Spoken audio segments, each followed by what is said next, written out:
Қайырлы күн достар. Бүгін біз Instagram парақшаны әрлеу арқылы сатылымға дайындайтын боламыз. Мен сіздерге қазір бір-екі парақшаны көрсетейін.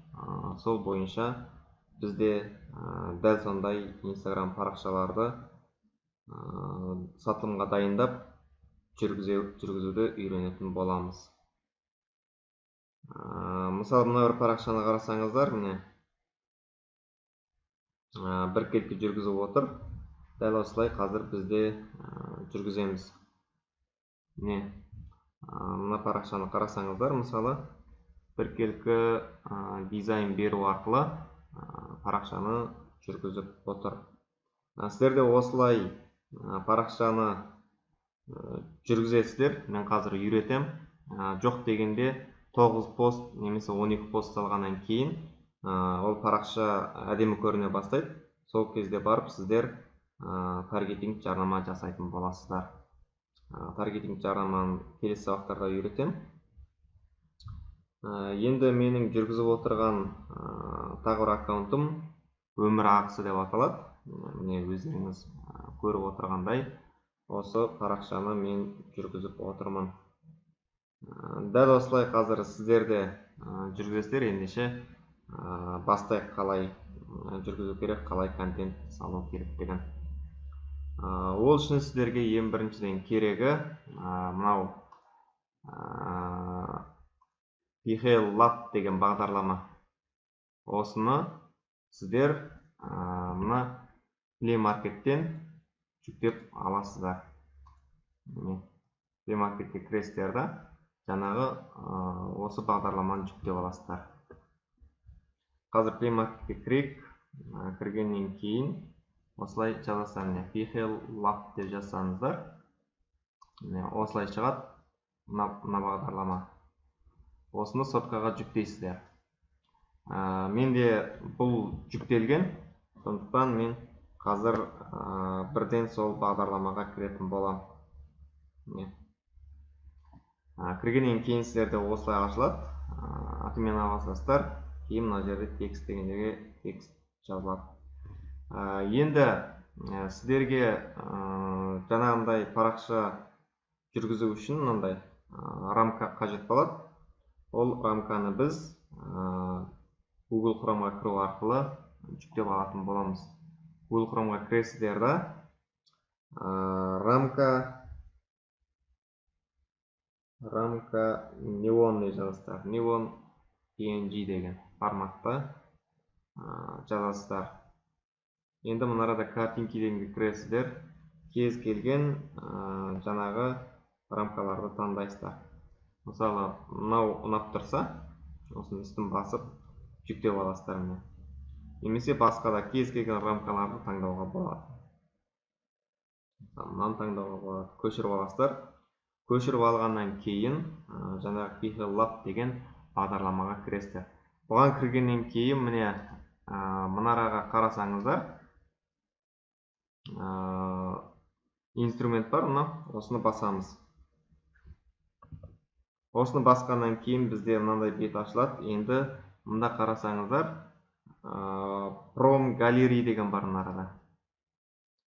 Сіздерде міне From Gallery, осыған басасыздар.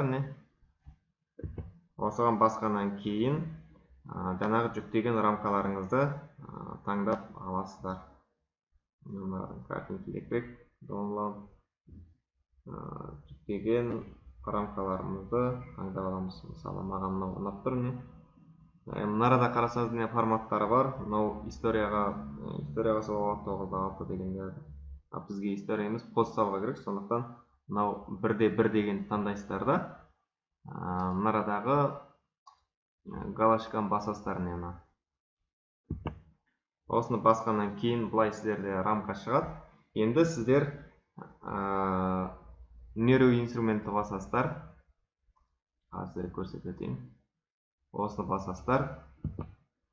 Осыны басқаннан кейін мына жерде import деген бар.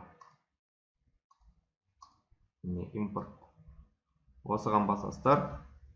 Осыған басқаннан кейін сіздерге кез келген сурет қоюға болады. Мысал ретінде мұнарада сіздің суреттеріңіз бар деп есептесек, мына біреу суретті ала салайық.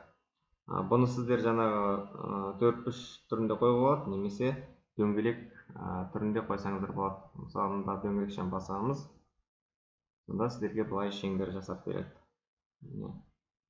Оны аластарда галочканы қоясыздар, мынаны басамыз, сосын міне былай тарылтып аласыздар. Былай тарылтып алдық, міне. Енді осыған текст жазуға болады. Мынарада міне қарасаңыздар, А дегенге кіресіздер, мына.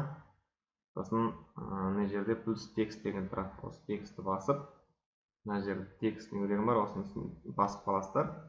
Сосын өздеріңіз кез келген тексттерді жазасыздар. Мысалы, мен таргетингті жасаймын. Таргетинг. Окей дейсіздер. Сосын мына астын басыңыздар, қисайып өзі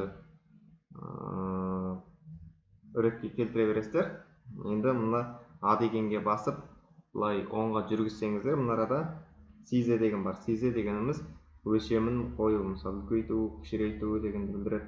Онан кейін мына арада жаңағы color деген бар, түстерін қоясыздар мына арада. Сосын кейін мына арадан фронт дегенге кірсеңіздер, мына жерге сіздерге жаңағы шрифтілер таңдап береді. Кез келген шрифтілер аласыздар. Одан кейін мына В дегенге қосаңыздар, мынаны жуандатады. Т дегенді алсаңыздар, жіңішкертеді. Сол сияқты істей бересіздер. Онан кейін сақтап қол. Егер де сіздерге мысалы қойған суреттеріңіз ұнамаса, үстін басасыздар да, мынау удалить дегенді басып өшіріп тастайсыздар. Окей басасыздар.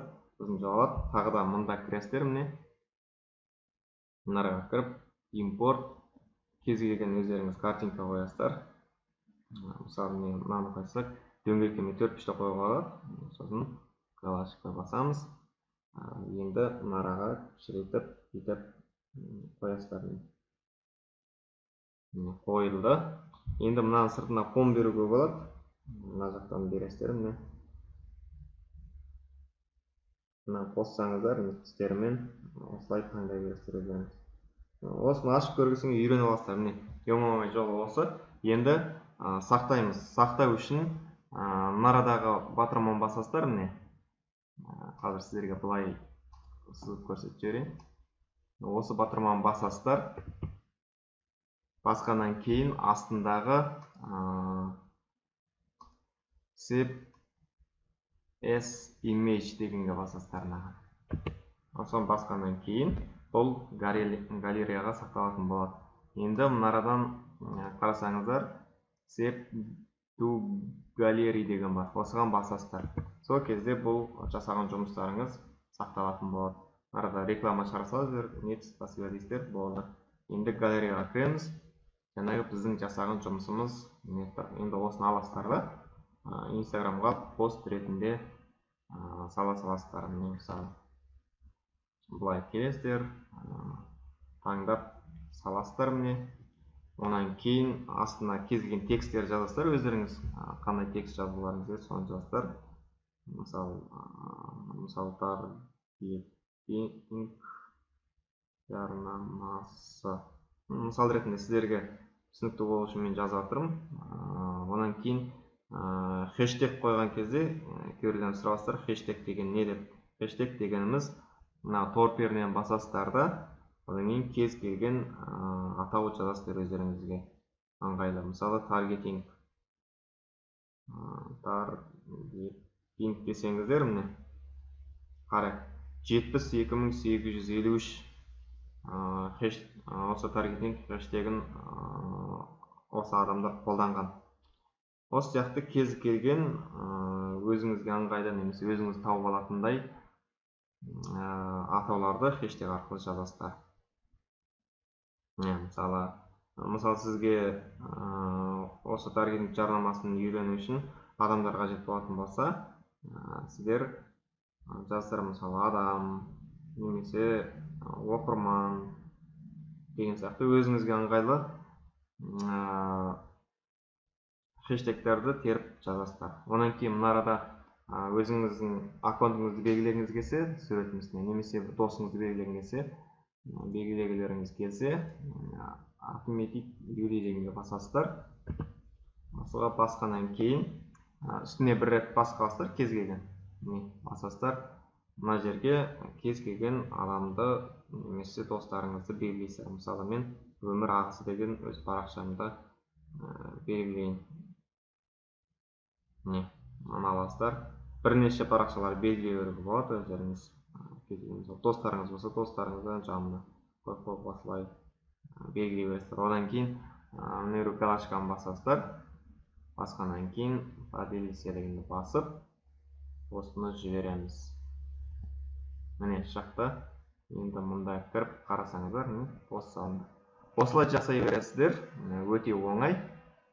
Осымен бұл сабақ түсінікті болды деп ойлаймын сіздерге. Сіздеріңізге сәттілік, рахмет.